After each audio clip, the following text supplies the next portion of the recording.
Good evening, dear students. Welcome to the English Canvas. Today we begin Unit 8, which brings us beautiful story and timeless poems filled with imagination, emotions, and wisdom. So, in this unit, we will study the story Kathmandu by Vikram Seth. ये एक travel account है where the author describes the bustling life, temples, markets and vibrant culture of Kathmandu in a lively and engaging way. इसके बाद इस story के बाद हम इस यूनिट में दो पोएम्स पढ़ेंगे और दोनों ही पोएम्स दो बहुत ही फेमस पोएट्स ने लिखी है. The first poem is A Slumber Did My Spirit Seal. So, this poem is written by William Wordsworth. It's a deeply moving poem that reflects on death, nature, and eternity, written in Wordsworth's soulful simplicity. Poem 2 is Fear No More, which is written by William Shakespeare. It's a poem of comfort and peace, reminding us not to fear death and to embrace the natural cycle of life with courage and calm.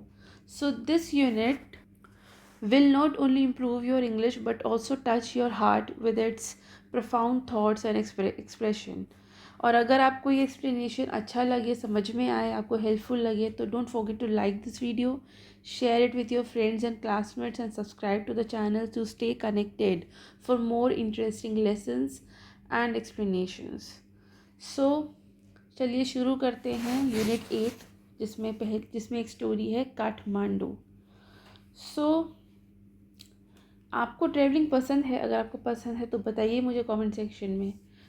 एक writer है Vikram Seth who enjoys it very much, जिन्हें travelling करना बहुत पसंद है. इन्होंने अपनी ऐसी कई सारी बुक्स में ट्रैवलिंग का डिस्क्रिप्शन लिखा है, जैसे हेवन लेक.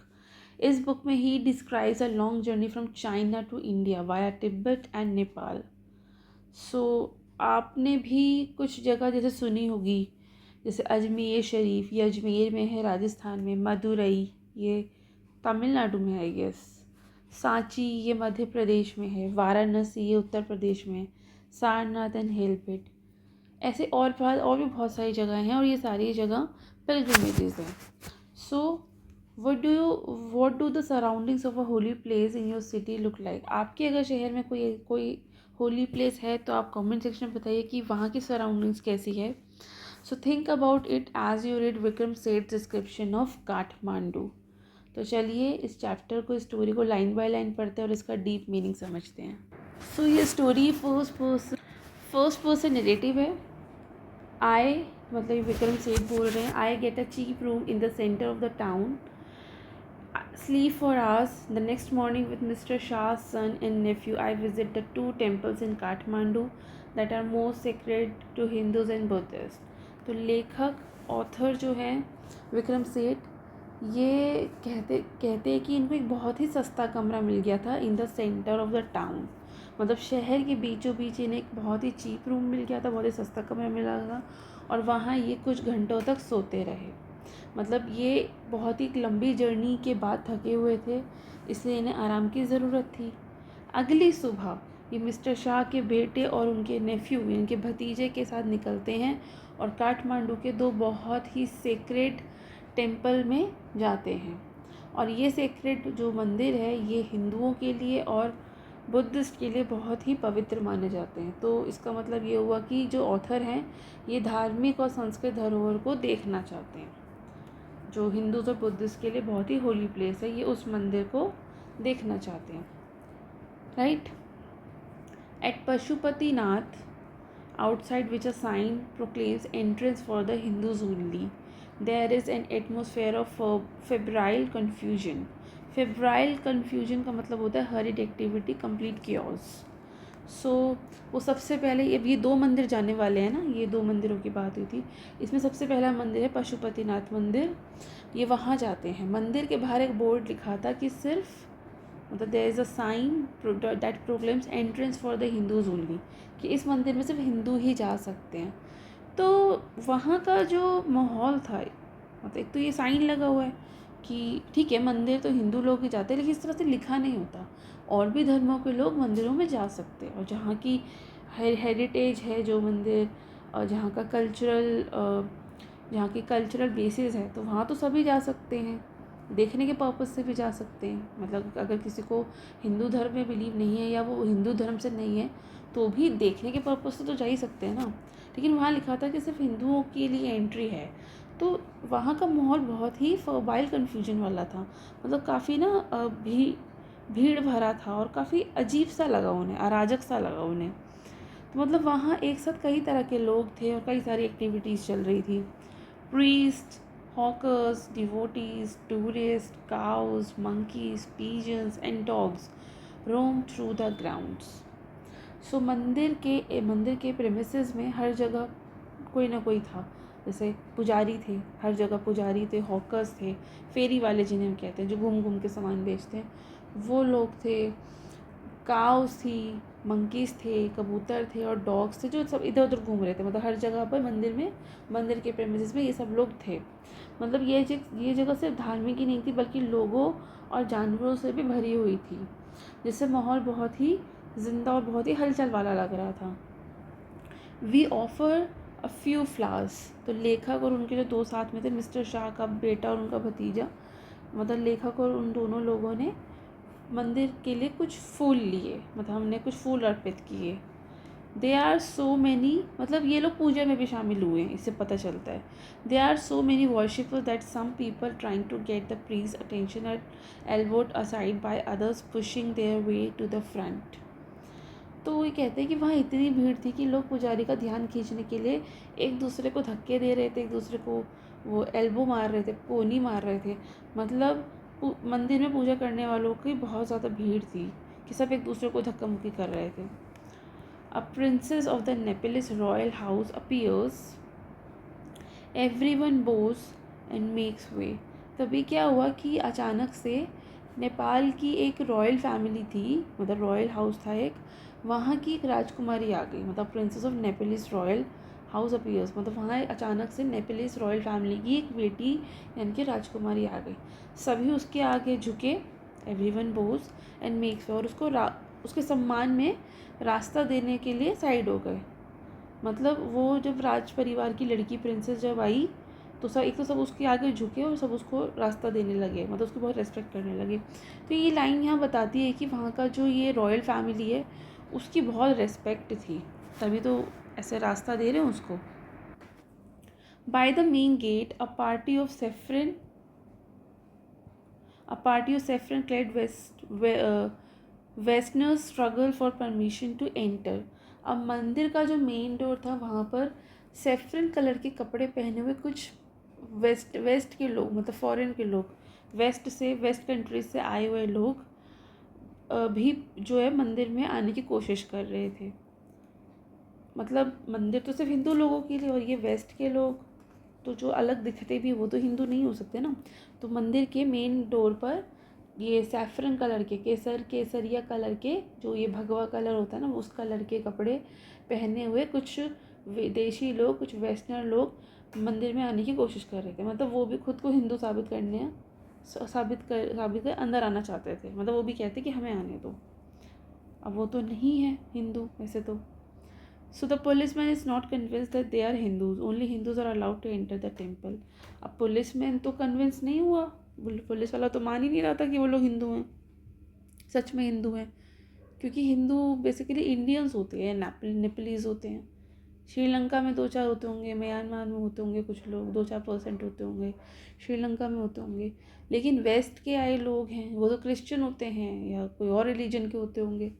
तो पुलिस वाला तो मान ही नहीं रहा कि वो लोग हिंदू, हो सकता है वो हिंदू हो, उनके पेरेंट्स हिंदू हों, पेरेंट्स में से एक पेरेंट कोई हिंदू हो, तो इस वजह से वो भी हिंदू अपने आप को मानते हों।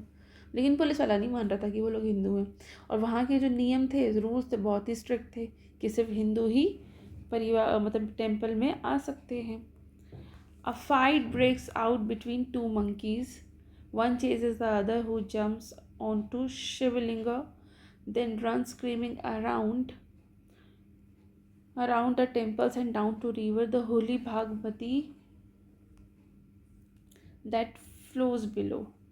देखिए ये मंदिर है पशुपतिनाथ मंदिर, काठमांडू, बहुत पुराना मंदिर है ये।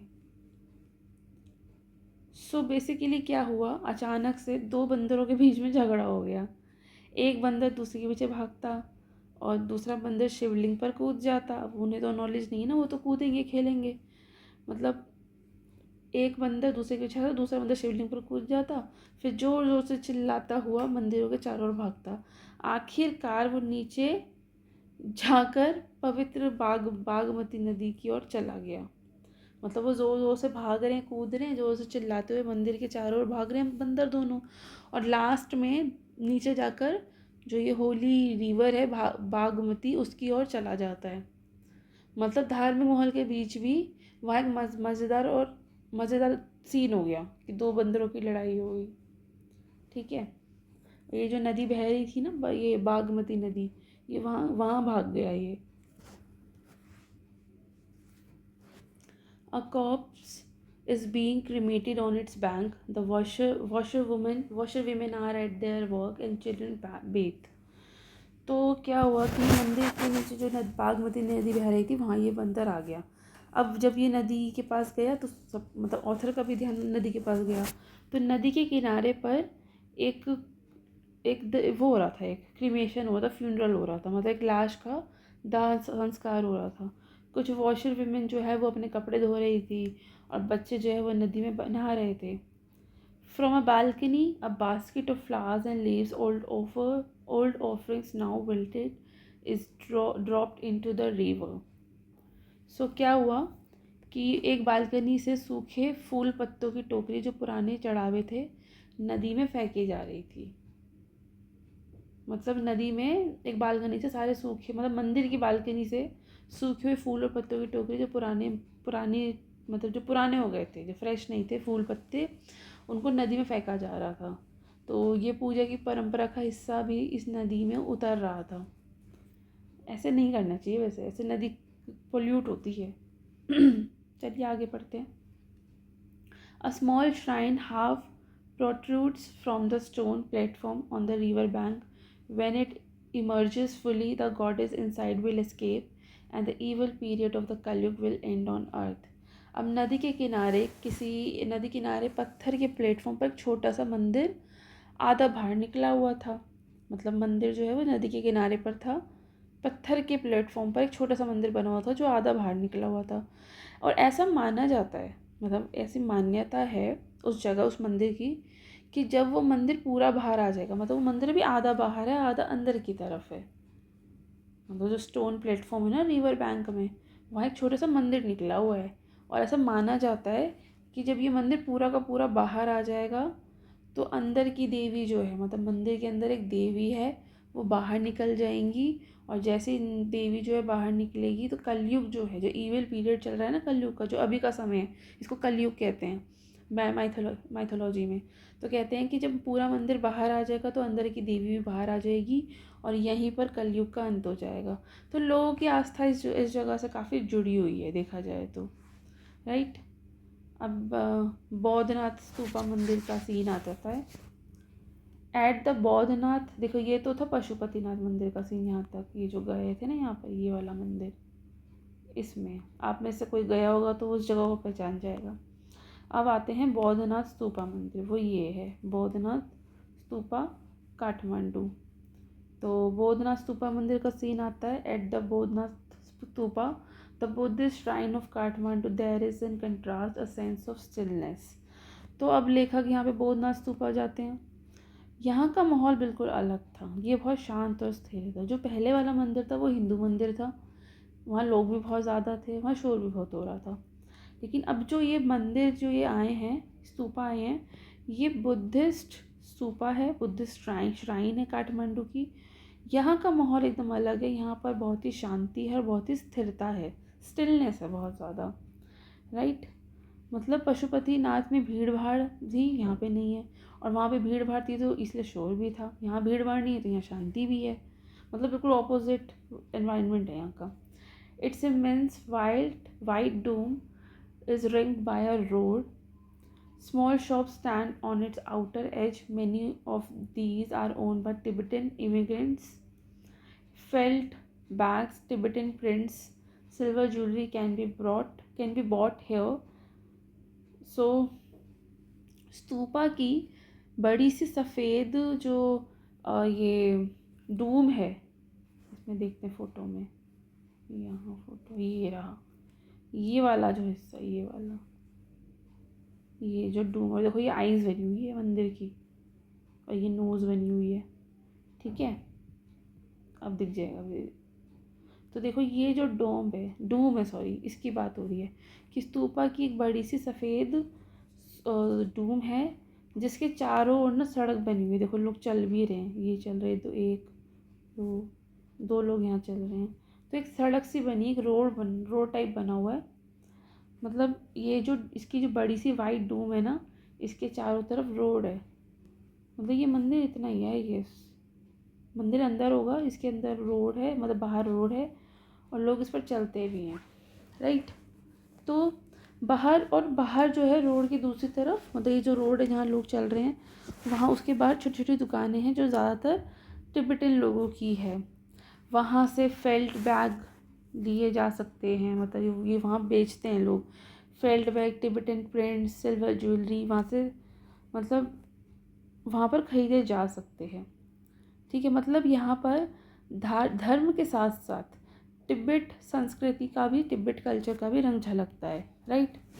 There are no crowds, this is a haven of quietness in the busy streets around. Haven होता है सेफ प्लेस। तो ये कहते हैं कि यहाँ पर भीड़ भाड़ नहीं है, ये जगह मतलब बिजी सड़कें हैं सब जगह। मतलब ये जगह जो है ना, इन बिजी सड़कों से कंपेयर करें तो ये बहुत सेफेस्ट प्लेस है। मतलब यहाँ भीड़ नहीं है, और यह जगह बिजी रोड्स के बीच एक शांति का ठिकाना, मतलब आसपास सब जगह बिजी रोड है, बस एक ये जगह पर तुम्हें शांति मिल सकती है। मतलब शांति चाहने वालों के लिए ये जगह एकदम परफेक्ट, आइडियल है एकदम, right. Kathmandu is vivid, mercenary, religious, with small shrines to flowers, adorned deities along the narrowest and busiest streets, with flute sellers, hawker of postcards, shop selling Western cosmetics, film rolls, chocolates और copper utensils, necklace, antiques।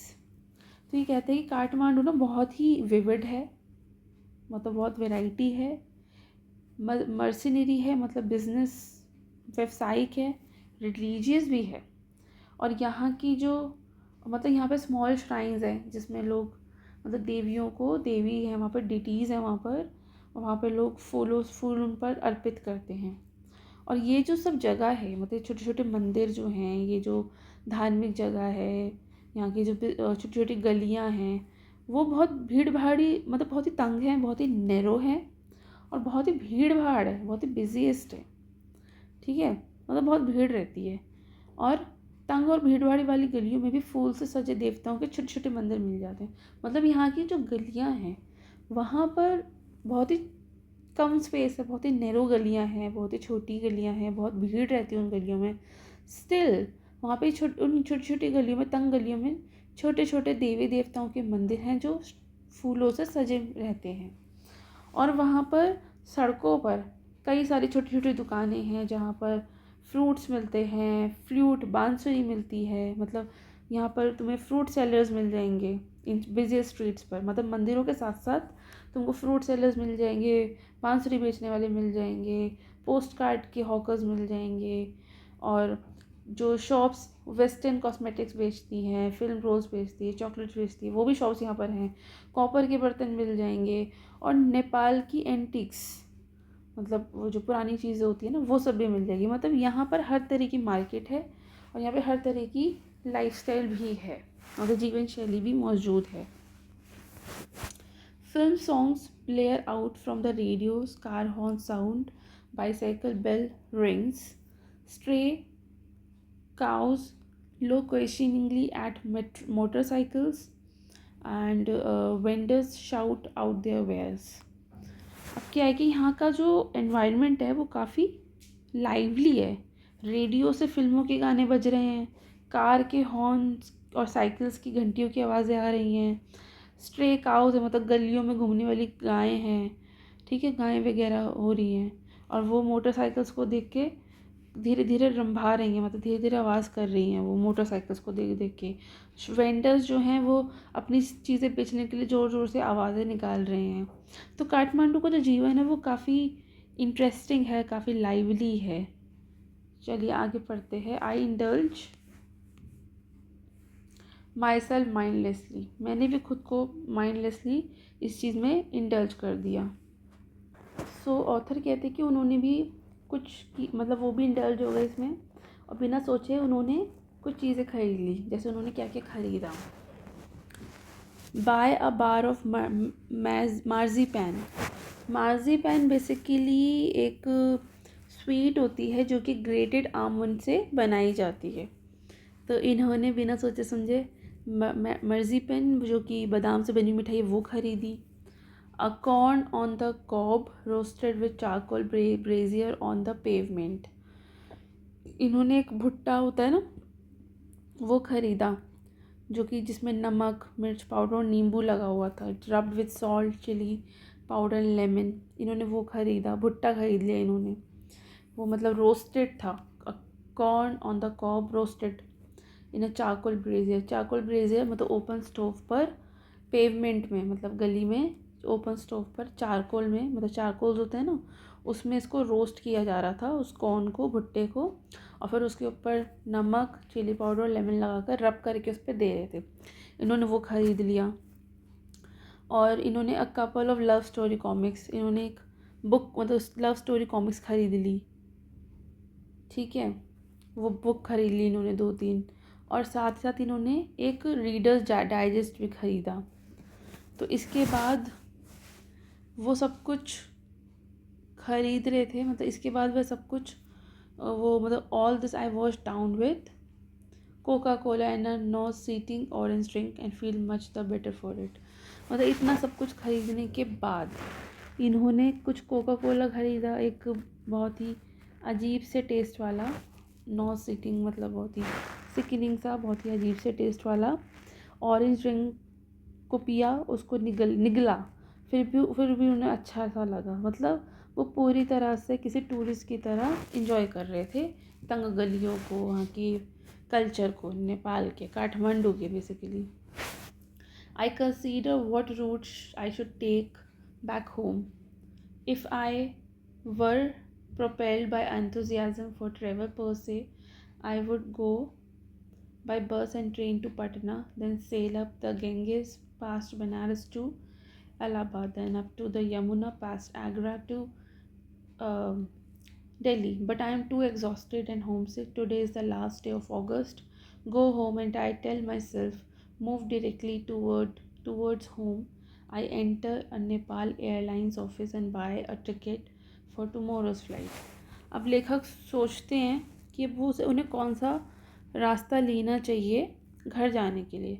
अगर वो बिल्कुल proper propelled हैं enthusiasm से for travel purse से, तो वो बस से जाएंगे या ट्रेन से जाएंगे पटना, उसके बाद गंगा नदी जाएंगे, फिर बनारस से होते हुए इलाहाबाद जाएंगे, फिर उसके बाद वो यमुना रिवर पे जाएंगे, फिर वहाँ से आगरा से होते हुए दिल्ली जाएंगे। मतलब वो ये कह रहे हैं कि अगर वो सोचते हैं कि अगर यात्रा के लिए वो थोड़े से एंथुसियास्टिक हैं, तो उन्हें बस और ट्रेन से पटना जाएंगे, फिर गंगा में नाव से बनारस इलाहाबाद जाएंगे, फिर यमुना से होते हुए आगरा और फिर दिल्ली पहुँचते हैं। लेकिन वे थके हुए और घर की याद से भी थोड़े परेशान हैं। उन्हें अपने घर की भी, वो बहुत एग्जॉस्टेड है, आई एम टू एग्जॉस्टेड। मतलब ये सब उन्होंने प्लान किया है कि मैं ऐसे करूँगा भाई, मैं काफ़ी, क्योंकि वो बहुत ही एंथुसियास्टिक ट्रेवलर तो बन ही गए हैं, तो ये उनका प्लान है कि ट्रेन से जाएंगे, बस से जाएंगे, बोट से जाएंगे, मतलब इधर मतलब कई जगह घूमते हुए जाएंगे। मतलब पहले पटना जाएंगे, फिर गंगा नदी से बनारस जाएंगे, फिर इलाहाबाद जाएंगे, फिर यमुना नदी से आगरा जाएंगे, फिर दिल्ली जाएंगे। लेकिन वो क्या है, वो बहुत थके हुए हैं और उन्हें घर की भी याद, थोड़ी होम सिकनेस भी हो रही है, और वो घर लौटना चाहते हैं। और आज जो मतलब जब जब ये लिख रहे हैं, वो लास्ट डे भी अगस्त का, इसलिए भी वो सोचते हैं कि चलो यार घर ही चलो, मतलब सीधे घर पर लौटने का वो फैसला करते हैं। खुद से कहते हैं कि मूव डायरेक्टली टूवर्ड्स होम, कि चलो घर ही चलते हैं सीधा। और वहाँ से I enter a Nepal airline office and buy a ticket for tomorrow's flight. और वो इसलिए मतलब सीधे घर जाने का फ़ैसला तो करते हैं, इसलिए वो नेपाल एयरलाइन से टिकट ख़रीद लेते हैं और सीधा कल की फ़्लाइट, मतलब वो एक टिकट ख़रीदते हैं कल की फ़्लाइट की, जिससे वो सीधा अपने घर पहुँच जाएंगे। मतलब ये अच्छी चीज़ हो सकती है एडवेंचर की जगह, मतलब अब उन्हें अपने घर जाने की इच्छा हो गई है. I look at the flute seller standing in a corner of the square near the hotel. In his hand, in his hand is a pole with an attachment at the top from which 50 or 60 bounceries protrude in all direction, like the quills of a precupin. They right. तो इसमें क्या होता है कि लेखक के hotel के पास चौक में खड़े एक बांसुरी वाला होता है, उसको वो देखते हैं. उसके हाथ में एक डंडा था, ठीक है, एक पोल था जिस पे लगभग 50 से 60 बांसुरियाँ अटैच थी. जैसे आपने भी अगर किसी बांसुरी वाले को देखा होगा तो आपने देखा होगा कि एक ना उनके पास एक डंडा होता है जिसमें ढेर सारी बांसुरी अटैच रहती है. जैसे कि कोई प्रोक्यूपिन होता है ना, उसके कांटे होते हैं ना, ऐसे ऐसे ऐसे ऐसे ऐसे प्रोक्यूपिन के ऐसे ही वो बांसुरियाँ लग रही थी. They are of bamboo. They are cross flutes recorders. From time to time he stands the pole on the ground, selects a flute and plays for a few minutes. The sound rises clearly above the noise of the traffic and the hawker's cry. अब ये बांस से बनी बांसुरियाँ हैं, कुछ cross flutes हैं, कुछ recorder type हैं. कभी कभी वो डंडा ज़मीन पर टिकाकर कोई बांसुरी निकाल कर धीरे धीरे ध्यान से बजाता, मतलब उसकी धुन ट्रैफिक और दुकानदारों की आवाज़ से ऊपर उठकर सुनाई देती थी. Right. He plays slowly, meditatively, without excessive display. तो वो जो ये बांसुरी वाला ही बहुत धीरे धीरे बजा रहा था, मेडिटेशन में थॉटफुली बजा रहा था, बिना कोई एक्सेसिव डिस्प्ले के, मतलब बिना कोई शो ऑफ की, आराम से बजाता चला जा रहा था. He does not shout out his wares. Occasionally he makes a sale, but in a curiously offhanded way, as if this were incidental to his enterprise. Sometimes he breaks off playing to talk to the fruit seller. I imagine that this has been the pattern of his life for years. तो वो जो था मतलब ये जो flute seller है, जो बांसुरी बेचने वाला है, वो बाकी दुकानदारों की तरह चिल्ला चिल्ला कर अपना सामान नहीं बेच रहा था. वो कभी कभी कोई ग्राहक उससे बांसुरी खरीद लेता, पर वह भी बहुत लापरवाही से, मतलब ऐसा कुछ नहीं है कि बहुत ध्यान से बेचा है. वो बीच बीच में वो फल बेचने वालों से, फ्रूट सेलर्स से बात करने लगता. अब लेखक उसको देखकर सोचते हैं कि शायद यही उसकी ज़िंदगी का पैटर्न सालों से चला आ रहा है, वो ऐसे ही कर रहा है. वो बिना बिना किसी एफर्ट के, बिना किसी टेंशन के, मतलब बहुत ही लापरवाही से वो बांसुरी बेच रहा है. मतलब उसकी बिक रही है, मतलब वो शोर नहीं कर रहा. जैसे और दुकानदार तो शोर करके चिल्ला चिल्ला के अपना सामान बेच रहे हैं, तो ये ऐसे नहीं बेच रहा. और ये तो कभी कोई ना कोई बांसुरी निकालता है और उसको बजाने लग जाता है. मतलब बांसुरी वाला अपने संगीत में वो है, अपने ही संगीत में वो बिज़ी है, और पैसा उसके लिए सेकेंडरी है. प्राइमरी तो उसके लिए म्यूज़िक है जो उसको मिल रहा है. अब आगे देखो. I find it difficult to tear myself away from the square. Flute music always does this to me. It is at once the most universal and most particular of sounds. तो लेखक ऐसा मानते हैं कि उन्हें उस चौक से हटना मुश्किल लगता है. मतलब वो भी बांसुरी की धुन में खो रहे हैं, और वो कहते हैं कि बांसुरी की धुन में हमेशा उन्हें बांध लेने की ताकत होती है. मतलब बांसुरी की जो साउंड है वो उन्हें बहुत ही फैसिनेट करती है. ये धुन बहुत ही यूनिवर्सल है, बहुत ही पर्टिकुलर है, उन्हें मतलब बहुत अच्छी लगती है बस. There is no culture that does not have its flute. The reed ने, the recorder, the Japanese shakuhachi, and the deep bansuri of Hindustani classical music, the clear or breathy flutes of south America. लेखक ये बताते हैं कि दुनिया में हर संस्कृति में एक बांसुरी मौजूद है. मतलब उनके नाम और उनकी शेप थोड़ी डिफरेंट हो सकती है, लेकिन दुनिया के हर एक कल्चर में बांसुरी होती है, फ्लूट होती है. जैसे उन्होंने कुछ नाम भी दिए हैं. द रीड ने, ये जो रीड ने है ना, ये अरब की है. रीड ने, आप इसको गूगल पे सर्च कर सकते हैं. ये अरब देशों की है रीड ने. वेस्ट के लोगों का है रिकॉर्डर. जापान की है शकुहाची. और डीप बांसुरी जो है, संगीत की जो बांसुरी है, वो तो हिंदुस्तानी क्लासिकल म्यूज़िक का पार्ट है ही। और साउथ अमेरिका में भी क्लियर और ब्रीथी फ्लूट्स हैं, मतलब काफ़ी क्लियर और सांस से चलने वाली, मतलब जिससे ध्वनि, जिससे सांस से जो आवाज़ निकलती है वो वाली बांसुरियाँ हैं। मतलब बांसुरी की धुन सच में पूरी दुनिया को जोड़ती है, right. And the high pitch Chinese flute, और चाइनीज़ फ्लूट है उसकी तो पिच बहुत हाई होती है, लेकिन उनके पास भी अपनी फ्लूट है। So each has its specific fingering and compass. तो लेखक ये बताते हैं कि हर एक कल्चर में एक फ्लूट है, ठीक है, और हर एक बांसुरी का अपना फिंगरिंग, मतलब उंगलियों का जो प्लेसमेंट है वो, और कंपास, इनकी नोट्स की रेंज होती है। मतलब उन सब फ्लूट्स को बजाने का तरीका अलग अलग है, मतलब हर फ्लूट अलग तरह से बजती है और इसकी अपनी टेक्निकल पहचान भी होती है। It weaves its own associations. Her flute अपनी अलग एसोसिएशन यानी अपनी अलग फीलिंग्स और मेमोरीज़ को क्रिएट करती है। मतलब जब भी कोई सुनता है तो अलग अलग लोग अलग अलग चीज़ें महसूस करते हैं, ये तो बिल्कुल सच है। म्यूज़िक से, चाहे वो सॉन्ग हो, चाहे वो कोई म्यूज़िकल इंस्ट्रूमेंट का साउंड हो, हर इंसान उसे अलग तरह से उससे कनेक्ट होता है।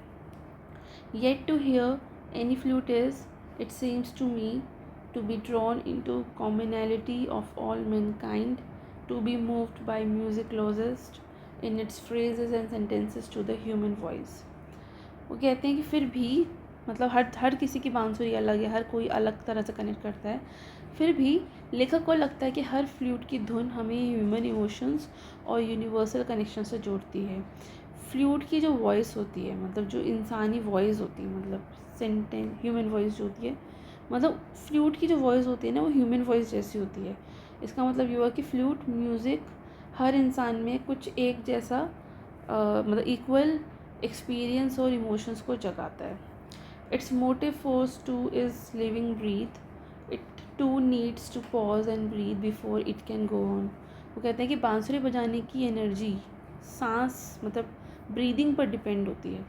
फ्लूट को भी रुकना और सांस लेना पड़ता है ताकि धुन जो है वो आगे बढ़ सके। मतलब जैसे इंसान को बोलना और सांस लेना है, मतलब इंसान थोड़ा रुकता भी तो है बोलते हुए, मतलब बोलता है फिर थोड़ा सांस लेता है, फिर थोड़ा बोलता है फिर थोड़ा सांस लेता है, ऐसे ही बांसुरी का भी होता है। ऐसे ही है कि वो उसको भी बजाते समय सांस लेना पड़ता है। मतलब फ्लूट की संगीत को भी लाइफ भी, मतलब उसकी जो फ्लूट की जो म्यूज़िक है वो भी उसकी जो लाइफ है वो ब्रीथ से जुड़ी है। अब लास्ट पैराग्राफ है इस चैप्टर का ये, that I can be so affected by a few familiar phrases on the बांसुरी surprises me at first, for on the previous occasion that I have returned home after a long absence abroad, I have hardly noticed such details and certainly have not invested them with significance I now do। तो लेखक को ये बहुत हैरानी होती है इस बात से कि कुछ फेमिलियर फ्रेजेस हैं, मतलब पहले से जान पहचान की जो धुनें हैं वो इतनी कैसे हमें अफेक्ट कर सकती है। मतलब छोटी छोटी चीज़ें अभी भी उन्हें बहुत गहरी भावना देती है। पहले जब वे लॉन्ग ट्रिप से घर लौटते थे तब उन्हें इतनी छोटी छोटी चीज़ों पर ध्यान नहीं जाता था, लेकिन अब वो उन चीज़ों की असली सिग्निफिकेंस को समझ गए हैं। मतलब जो जर्नी थी और जो डिस्टेंस ने उनकी परसेप्शन बदल दी। अब छोटे छोटे एक्सपीरियंस भी उनको डीप मीनिंग दे रहे हैं। तो हर फ्लूट की फिंगरिंग और कंपास अलग होता है। फ्लूट म्यूज़िक जो होता है वो ह्यूमन वॉइस के बिल्कुल एक जैसी होती है। इसमें ब्रीदिंग का बहुत इम्पोर्टेंट रोल होता है और ऑथर को छोटी छोटी धुनों से अब एकदम डीप इमोशनल एक्सपीरियंस होता है जो पहले नहीं होता था। तो यहाँ पर ये चैप्टर ख़त्म होता है। ये काफ़ी अच्छा था वैसे तो देखा जाए तो। ये मैंने बताया था आपको विक्रम सेठ का एक बहुत फेमस नॉवल है हेवनली की, उसका एक्सट्रैक्ट है। अगर आपको पूरी इनकी जर्नी पढ़नी है तो आप ये नॉवल, मतलब ये बुक पढ़ सकते हैं। बाकी एक्सट्रैक्ट आपके सिलेबस में है। तो Vikram Seth describes the magic of flute music in Kathmandu.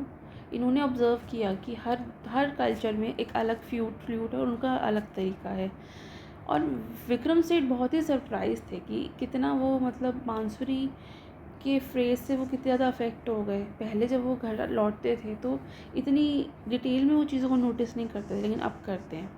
तो यहाँ ये चैप्टर ख़त्म हो गया। अब हम पढ़ेंगे पोएम। सबसे पहली पोएम है विलियम वर्ड्सवर्थ की a slumber did my spirit seal. So ये जो पोएम है ये death of a loved one के बारे में, मतलब जब आपका कोई अपना मर जाता है, ये पोएम उस बारे में है। तो पोएट का भी कोई अपना मर गया है, विलियम वर्ड्सवर्थ का। सो वो कैसा फील कर रहे हैं जब वो, मतलब उसके बारे में, जो जो मर गया है, मर गई है, उसके बारे में, उसकी मौत के बारे में सोचते हैं। How does he imagine her to be after death, कि वो मौत के बाद भी कैसी है। तो slumber did my spirit seal is a short reflective poem by William Wordsworth. It's one of the greatest romantic poets. William Wordsworth romantic era के ग्रेटेस्ट पोएट हैं। ये पोएम एक्सप्लोर करती है the theme of life, death and peaceful surrender of the human spirit to nature. Wordsworth meditate करते हैं कि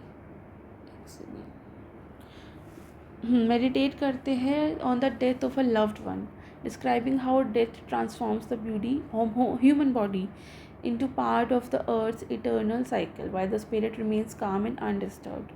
आसान शब्दों में कहें तो पोएम प्रेजेंट करती है tranquil and philosophical view of mortality.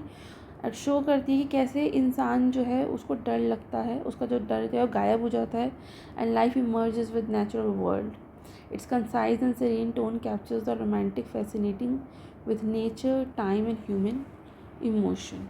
तो चलिए, पोएम बहुत ही छोटी है, इसको लाइन बाय लाइन पढ़ते हैं और इसका डीप मीनिंग समझते हैं। हाँ जी।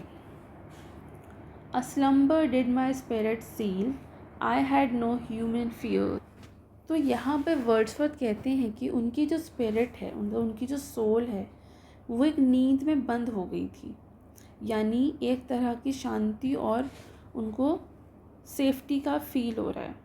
मतलब a slumber did my spirit seal, I had no human fears. तो अब उनके मन में कोई डर नहीं है, जो इंसानों को अक्सर होता है। तो ऐसी कंडीशन में उन्हें कोई ह्यूमन फियर नहीं है।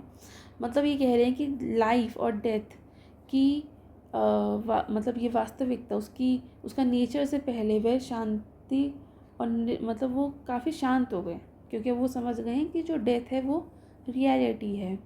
मतलब उनकी जो आत्मा है वो एक तरह की नींद में बंद हो गई है, मतलब एक बंद हो गया, उन्हें डर नहीं है ना मौत का ना लाइफ का। क्योंकि वो जो उनकी लव्ड वन थी वो एक्सपायर हो गई, उसकी डेथ हो गई है। तो अब उन्हें मौत से डर नहीं लगता। पहले लगता था कि इसकी मौत हो जाएगी तो ये मुझसे दूर हो जाएगी, या मेरी मौत हो जाएगी तो मैं इससे दूर हो जाऊँगा, मतलब दूर तो हो ही जाएंगे। अब वो मर गई तो अब इन्हें डर नहीं है।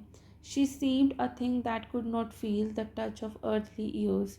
शी जो है यहाँ पर, ये उसके लिए है जिसको ये याद कर रहे हैं, मतलब इनका कोई लव्ड वन है तो ये उसको याद कर रहे हैं। ऐसा लगता है कि वह समय की जो मतलब जो पर्टिकुलैरिटी है या एज का जो इफ़ेक्ट है, अब ये उससे इनफेक्ट हो गए हैं। मतलब जो इनका लव्ड वन था जो मर गया, उसने मतलब वर्ड्सवर्थ ने उसको, मतलब उसके मरने के बाद वर्ड्सवर्थ ने, मतलब ये जो मर गई है इसके मरने के बाद वर्ड्सवर्थ ने काफ़ी अच्छा, मतलब काफ़ी उनके मन में, अच्छा तो नहीं कहेंगे लेकिन काफ़ी इमोरल फील किया है और शांति से भरा हुआ फील किया है। No motions has she now, no force, she neither hears nor sees. वो कहते हैं कि अब वो सशक्त नहीं रही, क्योंकि तो वो ज़िंदा ही नहीं है, मतलब तो उसमें कोई मोशन ही नहीं है।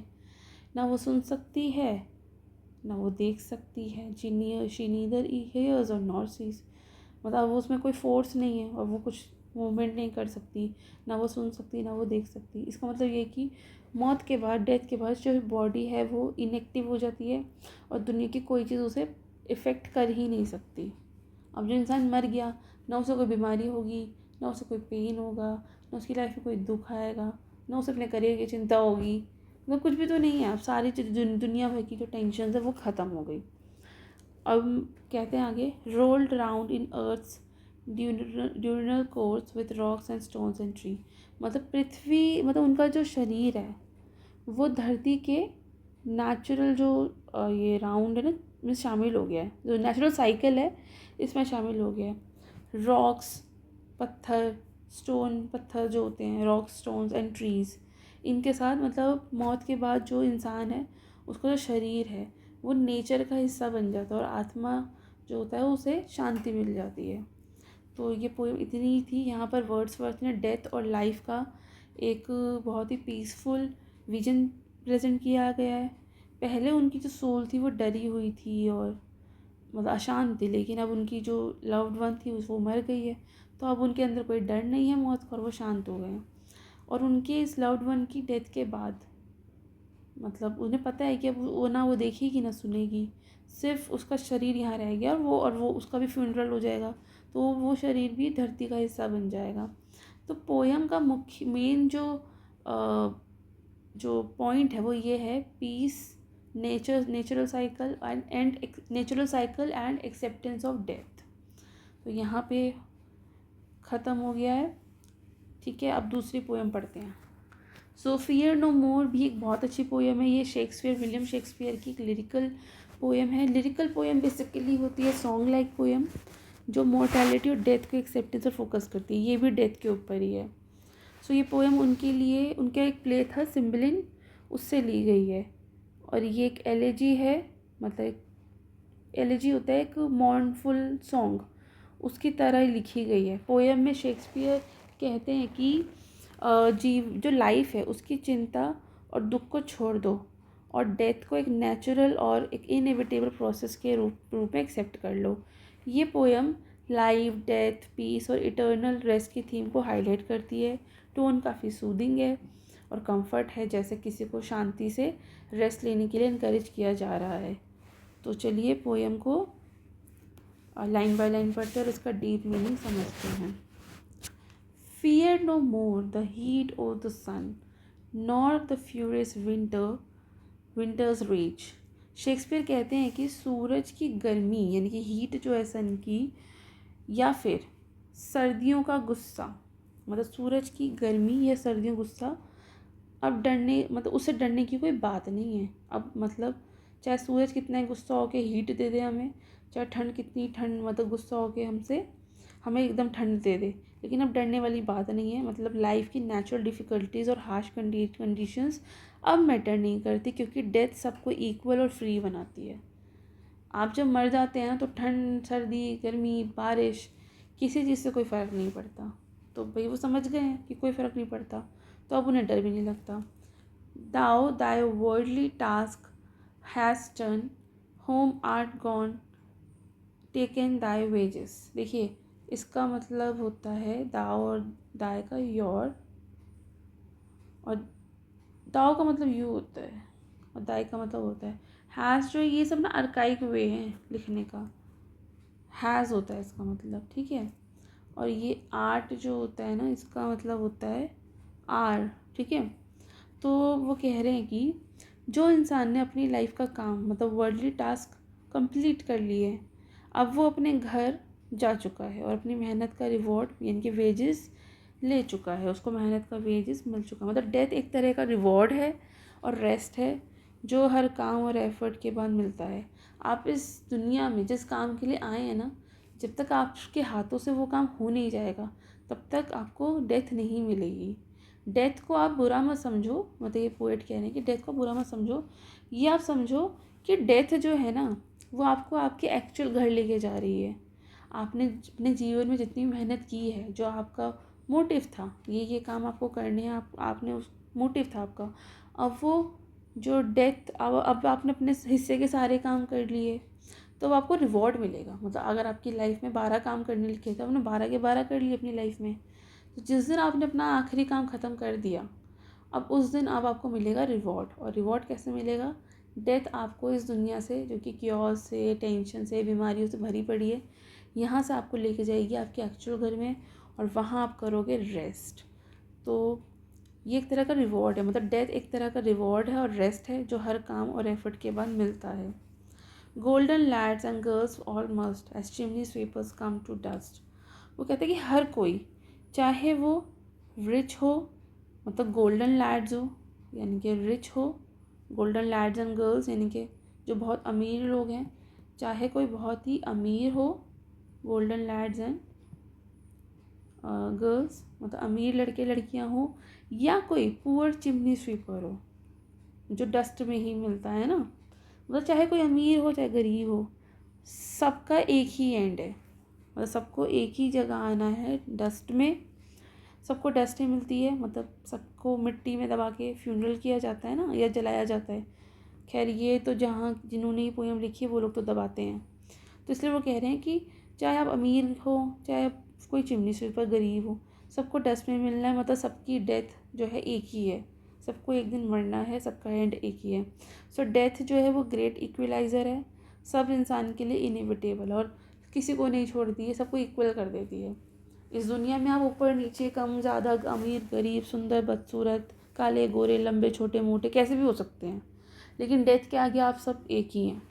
मतलब इक्वलाइज़र है डेथ जो है ना, वो इक्वलाइज़र है। आगे पढ़ते हैं।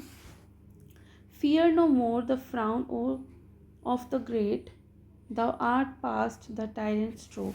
और वो कहते हैं कि पावरफुल और स्ट्रिक्ट लोगों के गुस्से, यानी कि उनके फ्रॉन, यानी कि गुस्सा, एंगर, ये लिख लीजिए आप इसको, फ्रॉन मतलब एंगर, से भी डरने की ज़रूरत नहीं है। जो टायरनी और या ऑपरेशन लाइफ में फेस की है, अब वो एंड हो जाएगी जब आपकी डेथ हो जाएगी। मतलब डेथ जो सब वर्ल्डली ट्रबल्स को ख़त्म कर देगी। अब जैसे होता है ना, जैसे मान लीजिए आपको कोई इंसान बहुत बुरा लगता है, ठीक है, और सबको बहुत बुरा लगता है। मान लीजिए कोई आपकी कॉलोनी, आपके घर के पास कोई इंसान रहता है जो बहुत बुरा है, जो सबको बहुत बुरा लगता है, सब उसकी बुराई करते हैं, सामने से भी बुराई करते हैं, लड़ाइयाँ भी होती हैं उससे। एक दिन क्या आएगा, वो मर जाएगा। उसके मरने के बाद ना कोई उसकी बुराई नहीं करेगा, क्योंकि अब वो इस दुनिया में नहीं है, वो इस दुनिया का हिस्सा नहीं है। तो जो इस दुनिया का हिस्सा नहीं है उसकी बुराई भी क्यों करनी। तो वो यही कह रहे हैं कि डेथ जो है ना, सब वर्ल्डली ट्रबल्स को ख़त्म करती है। और सपोज आपके आसपास कोई इंसान है जो बहुत बीमार है, जो चल नहीं सकता, बोल नहीं सकता, ठीक से खाना नहीं खा पाता, बीमार रहता है, मतलब कोई लाइफ उसकी बची ही नहीं है। जिस दिन भी उसको डेथ आएगी, वो अपने सारे सोर्स, अपने सारे पेन से वो मुक्त हो जाएगा। तो डेथ सब वर्ल्डली ट्रबल्स को ख़त्म कर देती है। Care no more to clothe and eat, to thee the riddles as the oak. अब वो कह रहे हैं कि अब डेली स्ट्रगल्स जो हैं, जैसे खाना कपड़ा, मैटर नहीं करते कि तुम्हें खाने को कब खाना मिला है नहीं, पहनने को कपड़े मिले नहीं, मतलब छोटी छोटी जो चीज़ें हैं रिड, और बड़ी चीज़ें जो हैं ओक, वो दोनों एक ही क्वालिटी में हैं डेथ के सामने।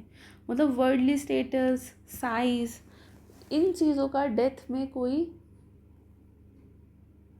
मतलब डेथ में कोई डिफरेंस नहीं है। चाहे कोई कितने अमीर हो, चाहे उसका स्टेटस कैसा भी हो, कैसा नहीं भी हो, फ़र्क नहीं पड़ता, डेथ के सामने सब बराबर है।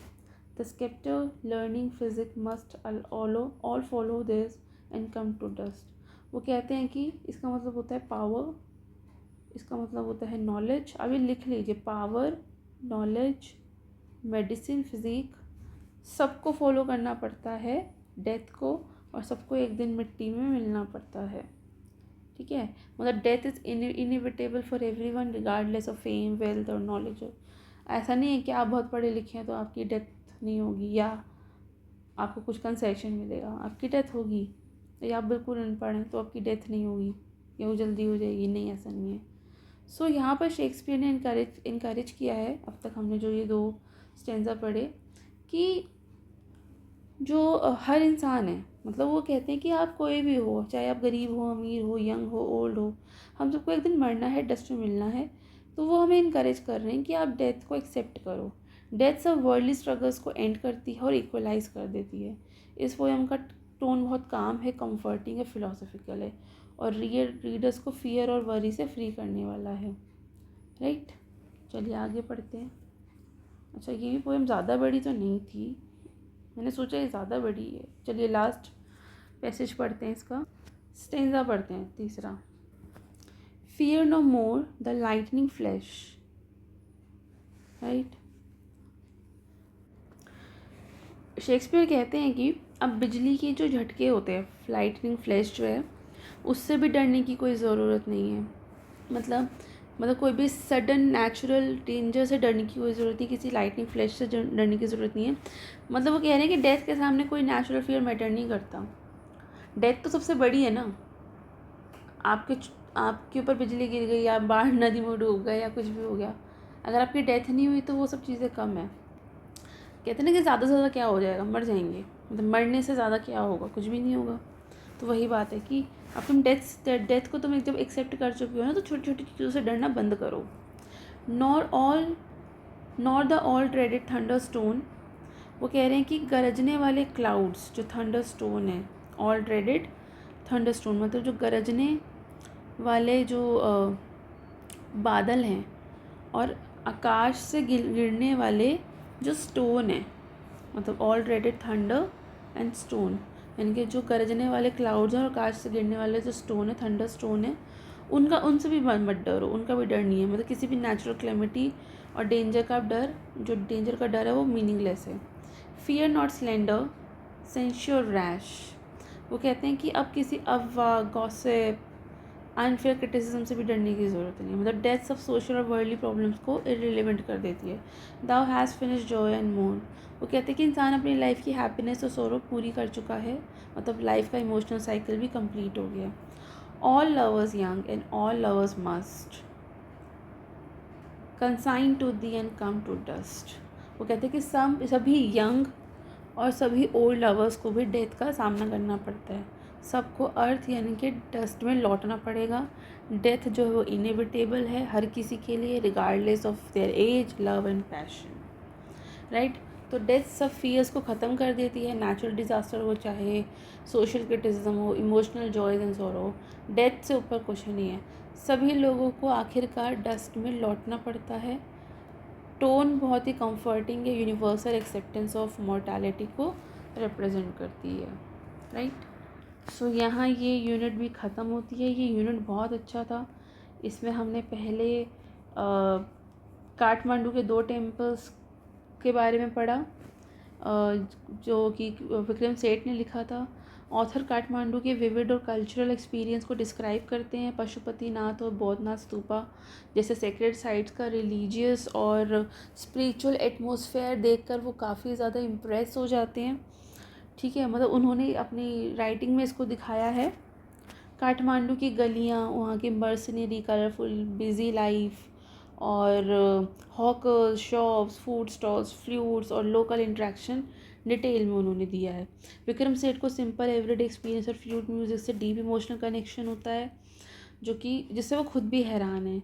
और स्टोरी के थ्रू हमने सीखा कि ट्रैवल और ऑब्जर्वेशन ह्यूमन परसेप्शन को भी एनरिच करता है।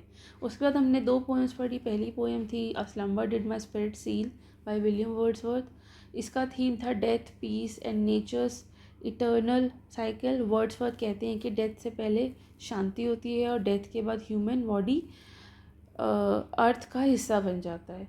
इसका जो पोएम का टोन था वो काफ़ी काम एंड रिफ्लेक्टिव था, फिलोसफिकल था। और डेथ जो है वो नेचुरल है, पीसफुल ट्रांसफॉर्मेशन है, ह्यूमन स्पिरिट मर्ज होती है इससे। दूसरी पोएम थी विलियम शेक्सपियर की वी फियर नो मोर। यहाँ पर भी बात हो रही है डेथ की कि इसको एक्सेप्ट कर लो, क्योंकि और ये यूनिवर्सल इक्वालिटी है। डेथ जो है वो सारे वर्ल्डली फियर्स को ख़त्म करती है, जैसे कि natural disaster, criticism, joys and sorrows. और हर कोई चाहे रिच हो, पुअर हो, यंग हो, ओल्ड हो, सबको डस्ट में वापस लौटना है। तो ऐसे करके ये चैप्टर यहाँ ये यूनिट 8 ख़त्म होता है। अगर आपको फिर भी कोई क्वेरी होती है तो आपके लिए कमेंट सेक्शन हमेशा अवेलेबल है, आप वहाँ अपनी क्वेरी को लिख सकते हैं। तो चलिए इसको रिवाइज़ करते रहिए। हम मिलते हैं अगली क्लास में यूनिट 9 के साथ।